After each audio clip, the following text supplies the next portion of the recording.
al querido Jorge Armando Rocha, quien también tendrá mucho que opinar y decir sobre este y otros temas. Querido Jorge Armando, te saludamos con mucho gusto. ¿Cómo estás? Estimado Vicente, ¿cómo están? Muy buenos días, gracias por la invitación. Gracias, como siempre, pues aquí a la orden, estimado Vicente.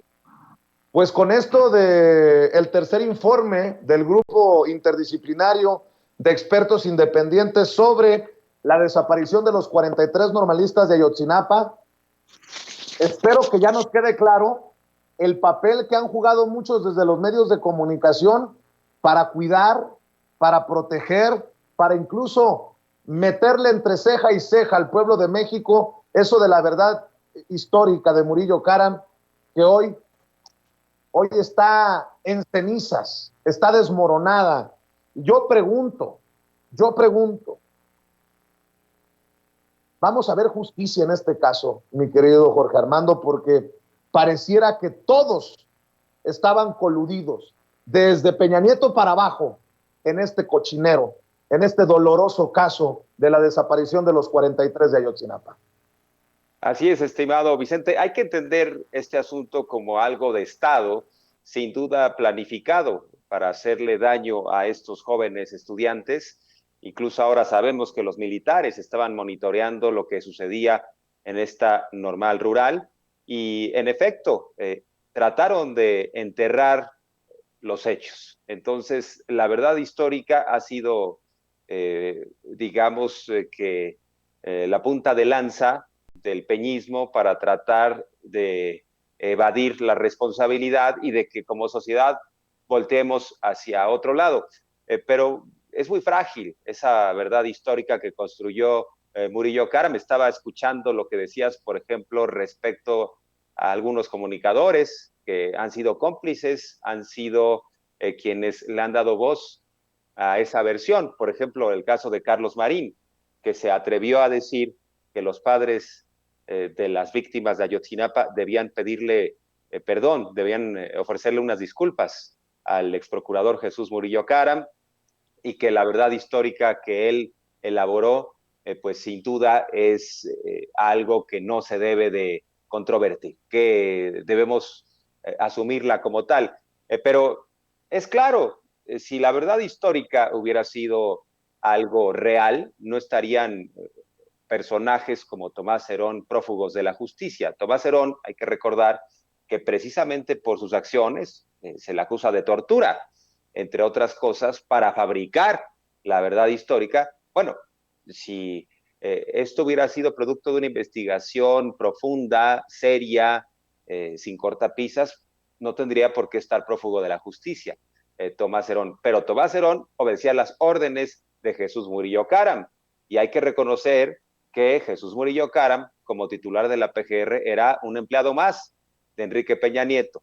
Y Peña Nieto tenía prisa porque se diera ya un carpetazo al asunto para que se pasara a otros temas. Querían que la sociedad no conociera la profundidad de este caso y ya seguir con otros temas. Entonces, una prisa del Estado mexicano por tratar de esconder todo esto y hay que reconocer que básicamente el presidente López Obrador le dio a la Secretaría de Gobernación la encomienda fundamental de esclarecer los hechos de lo que sucedió con la desaparición de estos jóvenes. O sea, si algo tiene como misión la Secretaría de Gobernación, esto lo leímos también, por ejemplo, en esta carta que da a conocer, bueno, en este artículo reciente de Julio Scherer, el ex consejero jurídico de la presidencia, cuando habla de estas diferencias que tiene con Olga Sánchez Cordero, con el propio fiscal,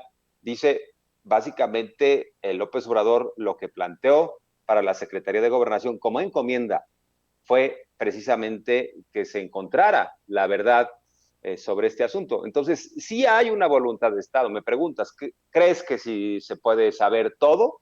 Pues yo creo que cuando menos el jefe de Estado, es decir, el presidente López Obrador, tiene la voluntad. Lo que pasa es que muchas veces se empantanan los procesos por la burocracia, por otros juegos de intereses, de actores involucrados, intermedios, el caso de Tomás Herón, el caso, por ejemplo, de esta petición. ¿Qué ha pasado con Israel? El presidente está haciendo su parte, le envió una carta al primer ministro israelí para que nos manden a Tomás Herón. Entiendo que la respuesta fue en un inicio favorable, pero ya no ha sucedido nada. Tomás Herón sigue allá y en ese sentido yo creo que el presidente como jefe de Estado está haciendo lo que le corresponde.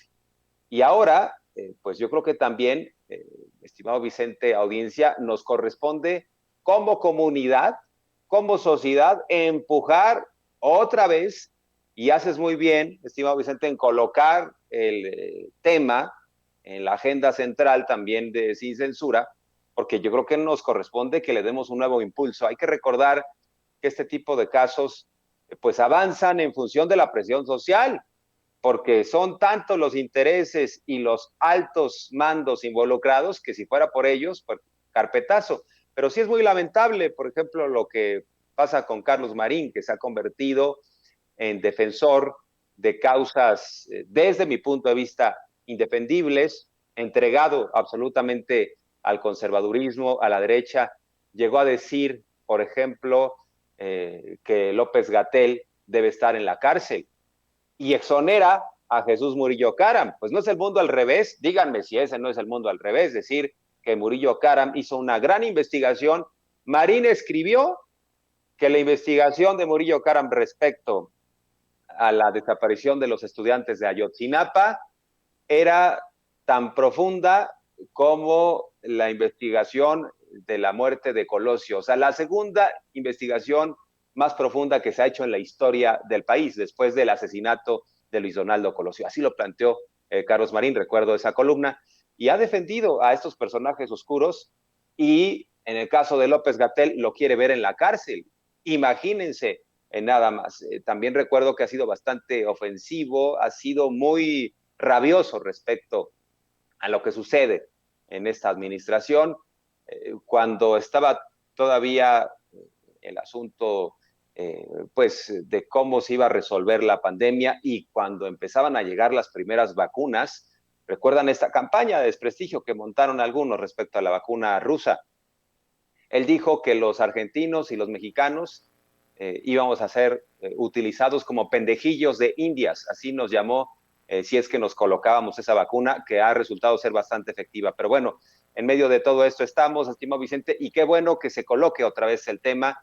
Hay que empujar, digamos, también como sociedad a este elefante muy reumático de la justicia, porque ¿qué queremos? Que se sepa la verdad. Nosotros no nos hemos tragado ese cuento de la verdad histórica y bueno, pues obviamente la sociedad en su mayoría tampoco lo ha hecho, estimado Vicente. Pues ya que abres la puerta